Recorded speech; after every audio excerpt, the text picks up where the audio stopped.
বুঝছেন? আঙ্গুলটা একটু ফুলে উঠবে, এছাড়া আর কিছু না। আর অনুভূতি, অনুভূতি বলতে হার্টবিট অথবা মস্তিষ্ক মাইন্ডটা ঠিক রেখে যদি বোঝাতে পারেন আর নিতে হবে না। এটা দুটো, তাই একটা খারাপ। তুই কি করবো? তো নতুন চাক আছে না? নেই?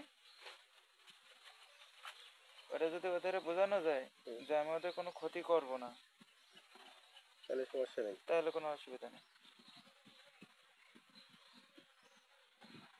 ওদেরকে এটা বোঝাতে হবে, কারণ আপনি আপনার ভাষা বললে তো ওরা আর বুঝবে না। না না।